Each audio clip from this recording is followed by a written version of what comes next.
Assalamualaikum students, my name is Abdul Tahir. Today again from the platform of Hassan Coaching System, I am here in your service and for further cooperation according to CSS program year 2021.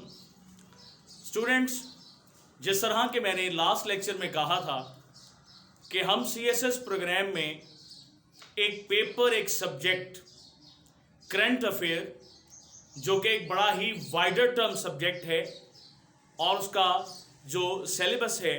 वो भी एक wider term रखता है, तो उसी के हवाले से आज हम अपना नेक्स्ट टॉपिक लेकर आए हैं। वो है countries relations and Asian impacts के पूरी दुनिया में जो की पॉइंट कंट्रीज हैं या की कंट्रीज हैं उनके आपस में इकोनॉमिक कॉरिडोर्स बेसिस पर क्या रिलेशनशिप्स हैं, क्या वो एक पॉजिटिव सिनेरियो के साथ चल रहे हैं या क्या उनके माइंड में एक नेगेटिव स्लॉट है और उस नेगेटिव स्लॉट को बेस बनाते हुए वो अपने दूसरे ममालिक के साथ रिलेशनशिप्स को या तो बना रहे हैं या बिगाड़ रहे हैं। As a CSS student, as a current affair topic preparatory student, आपको ये बात जहन में रखनी होगी कि जब भी आपकी या डिफरेंट या प्रोमिनेंट कंट्रीज या वो कंट्रीज जो डेवलप्ड हैं, जो सुपर पावर्स कहलाती हैं, उनके दरमियान अगर रिलेशनशिप्स को आप एक टॉपिक में फ्रीज करना चाहते हैं और एनक्लोज करना चाहते हैं और उसको प्रिपेयर करना चाहते हैं फॉर द राइटिंग पर्पस या for the knowledge gaining purpose, तो पहला पॉइंट आपको ज़हन में रखना होगा कि इंडिया चाइना वॉर, कि इंडिया और चाइना के दरमियान जो एक जंग है जिसे आप एनमिटी कहते हैं, जो एक दुश्मनी की फिजा है, जो एक मुखालफत की फिजा है, वो किस नहद तक है, ये एक दूसरे को कहां तक जो है इंटर क्रॉस कर रहे हैं और क्या क्या प्रॉब्लम्स जो हैं इन्हें फेस करनी पड़ रही हैं अपनी इकोनॉमी बेसिस पर। इसी तरह सेकंड पॉइंट है यूएस इंडिया रिलेशंस। जैसा कि आप जानते हैं कि यूएस और इंडिया के रिलेशंस जो है वो year by year, day by day strong होते चले जा रहे हैं और स्ट्रांग होने की वजह से उसका इम्पैक्ट सी पैक पर भी आ रहा है, उसका इम्पैक्ट चाइनीज इकोनॉमी और पाकिस्तान इकोनॉमी पर भी पड़ रहा है, जिसकी वजह से दूसरी एशियन बेल्ट और यूएई बेल्ट के ममालिक और स्टेट्स भी इफेक्ट हो रही हैं। इसके बाद नेक्स्ट पॉइंट स्टूडेंट आपको जो जहन में रखना है वो है यूएस इंडियन ईरान राइवलरी, के किस तरह से United states of America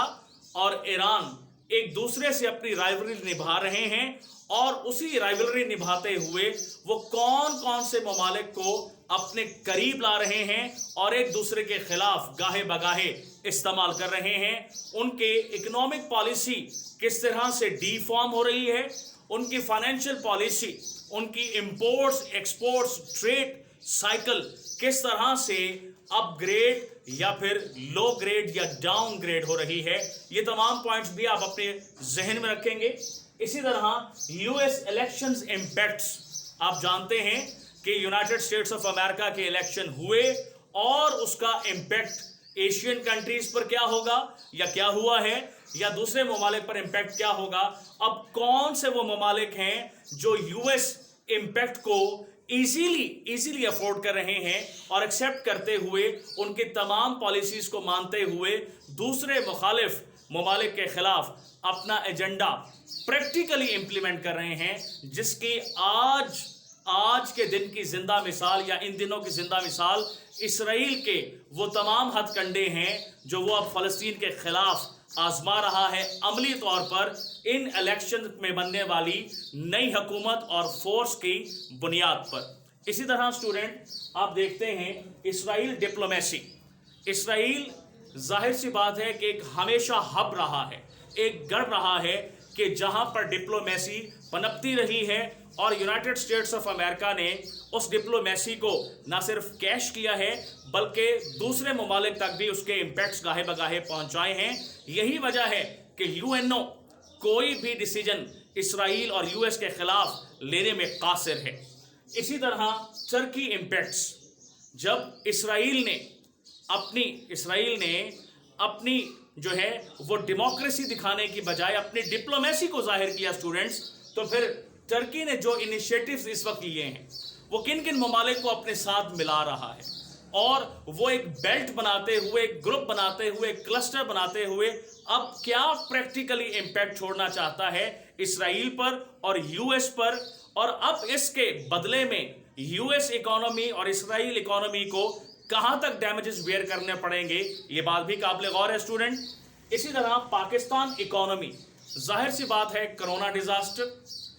disaster کے بعد US الیکشن کے بعد اسرائیل جو ہے وہ ڈیفارمیشن اٹیکس، ٹھیک ہے، ڈسٹرکٹیو اٹیکس، اور پھر ٹرکی کا امپیکٹ، ٹرکی کا پاکستان کو کولیبوریٹ باڈی بنانا اپنے ساتھ اسرائیل اور US کے نیگیٹیوٹی کے خلاف. تو یہ تمام چیزیں کس طرح سے پاکستان کی اکانومی کو سٹیبلائز یا ڈی سٹیبلائز کرنے کی کوشش کریں گی، یہ پوائنٹس بھی آپ نے مد نظر رکھنے ہیں اسٹوڈنٹس. اس کے بعد سی پیک مرجرز، ظاہر سی بات ہے ہمارے ملک میں، پاکستان میں اس وقت سی پیک کے حوالے سے مختلف شہروں میں، مختلف گراؤنڈز پر مختلف پروجیکٹس ان پروسیس ہیں. کیا وہ پروجیکٹس بھی جو ہے متاثر ہوں گے اگر ترکی، پاکستان اور ایشین بیلٹس کے کچھ اور ممالک، UAE بھی ان کے ساتھ مل کر اگر کوئی وار سچویشن کریٹ کرتا ہے اگینسٹ اسرائیل، اگینسٹ US پالیسی، تو کیا اس کے امپیکٹ سی پیک پر نظر آئیں گے؟ یہ تمام انالیسز، یہ کریٹیکل ریمارکس بھی آپ کے ذہن میں اسٹوڈنٹ ہونے چاہیے جب بھی